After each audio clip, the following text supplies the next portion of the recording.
ಸೌಜನ್ಯ ತಾಯಿ ಸುಪ್ರೀಂ ಕೋರ್ಟಿಗೆ ಫೈಲ್ ಮಾಡಿದ ಅರ್ಜಿ ನ್ಯಾಯಾಲಯದ ಬೆಂಚ್ ಮುಂದೆ ಬಂದಿದೆ.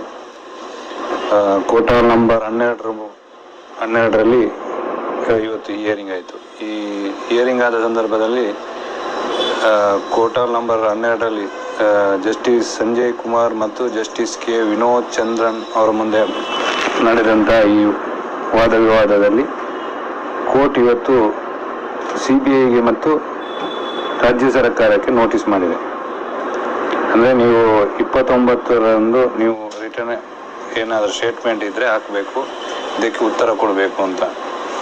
ಈ ಕುಸುಮಾವತಿ ಅವರ ಪರವಾದ ವಕೀಲರು ಇವತ್ತು ಅಂದರೆ ಇದರಲ್ಲಿ ಮೇಯ್ನ್ ಆಗಿ ಶೇಖರ್ ದೇವಸಿ ಅವರು ಮುತುವರ್ಜಿ ವಹಿಸಿಕೊಂಡು ಒಬ್ಬರು ಸೀನಿಯರ್ ಲಾಯರ್ ಈ ಕೇಸಲ್ಲಿ ಆರ್ಗ್ಯುಮೆಂಟ್ ಮಾಡಿದ್ದಾರೆ. ಇವತ್ತು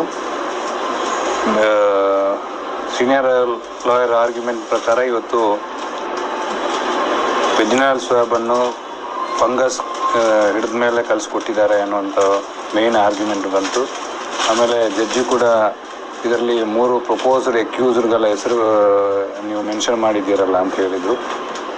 ಈ ಕೇಸು ಬಗ್ಗೆ ನ್ಯಾಯಾಲಯ ಕೂಡ ಬರೀ ಗಂಭೀರವಾಗಿ ಅಧ್ಯಯನ ಮಾಡಿ ಇವತ್ತಿನ ಈ ನಿರ್ಧಾರಕ್ಕೆ ಬಂದಿದೆ.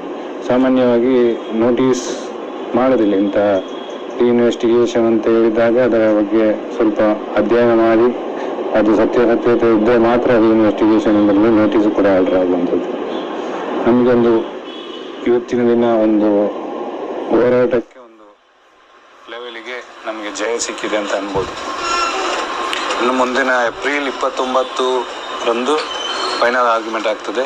CBIನವರು ಏನು ಉತ್ತರ ಇದಕ್ಕೆ ಕೊಡ್ತಾರೆ ಅಂದರೆ ಇನ್ವೆಸ್ಟಿಗೇಷನ್ ಲ್ಯಾಬ್ಸ್ ಏನಿದೆ ಅಂದರೆ ಲೋವರ್ ಕೋರ್ಟು ಮಾಡಿರುವಂಥ ಅಬ್ಸರ್ವೇಷನ್ ಅಂದರೆ ಎಕ್ವಿಟಲ್ ಕಮಿಟಿ ಮಾಡಬೇಕು, ಗೋಲ್ಡನ್ ಅವರ್ಸಲ್ಲಿ ಏನು ಎವಿಡೆನ್ಸ್ ಡೆಸ್ಟ್ರಾಯ್ ಮಾಡಿದ್ದೀರಿ ಅಂತ ಲೋವರ್ ಕೋರ್ಟಲ್ಲಿ ಫೈಂಡಿಂಗ್ಸ್ ಏನಿದೆ ಆ ಫೈಂಡಿಂಗ್ಸನ್ನೇ ಹೈಕೋರ್ಟ್ ಕೂಡ ಎತ್ತಿ ಹಿಡಿದಿದೆ. ಈಗ ಅದರ ಮೇಲೆ CBIನವರು ಎಲ್ಲಿ ಕೂಡ ಮೇಲ್ಮನವಿ ಸಲ್ಲಿಸಲಿಲ್ಲ ಸುಪ್ರೀಂ ಕೋರ್ಟಿಗೆ. ಈ ಸೌಜನ್ಯ ಮರ್ಡರ್ ಕೇಸಲ್ಲಿ ಹೈಕೋರ್ಟಿಗೆ ಎಂಡ್ ಆಗಿದೆ, 2 ವರ್ಷ ಆಯಿತು. CBIನವರು ಯಾವುದೇ ಅಪೀಲ್ಗಳನ್ನು ಕೂಡ ಹಾಕಲಿಲ್ಲ. ಅಂದರೆ ಇದರಲ್ಲಿ CBIನವ್ರಿಗೆ ಸ್ಪಷ್ಟವಾಗಿದೆ, ಇದರಲ್ಲಿ ಅಧಿಕಾರಿಗಳು ತಪ್ಪು ಮಾಡಿದ್ದಾರೆ, ಇದರಲ್ಲಿ ಸಂತೋಷವಲ್ಲ ಇನ್ಯಾರೋ ಬೇರೆಯವರು ಇದ್ದಾರೆ ಅನ್ನುವಂಥದ್ರ ಬಗ್ಗೆ ಸ್ಪಷ್ಟವಾಗಿರುವ ಕಾರಣಕ್ಕಾಗಿ CBIನವರು ಯಾವುದೇ ಅಪೀಲ್ಗಳನ್ನು ಕೂಡ ಮಾಡಲಿಲ್ಲ.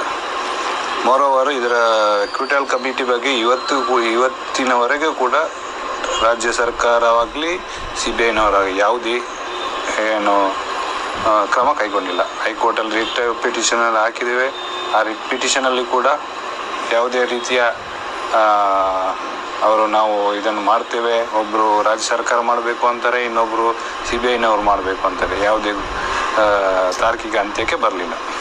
ಈಗ ಸುಪ್ರೀಂ ಕೋರ್ಟ್ನಲ್ಲಿ ಇದೆ 29ಕ್ಕೆ ಯಾವ ರೀತಿಯ ನಿರ್ಧಾರ ಬರ್ತದೆ ಅಂತ ನಾವು ಕಾಯಬೇಕು. ಪ್ರಾಥಮಿಕ ಹಂತದ ಜಯ 100% ನಮಗೆ ಬಂದಿದೆ, ಹೋರಾಟಗಾರರಿಗೆ ಬಂದಿದೆ. ಈ ಮಹೇಶಣ್ಣನ 14 ವರ್ಷದ ಹೋರಾಟಕ್ಕೆ ಒಂದು ತಾತ್ಕಾಲಿಕವಾದ ಜಯ ಸಿಕ್ಕಿದೆ ಅಂತ ನಾವು ಹೇಳ್ಬೋದು.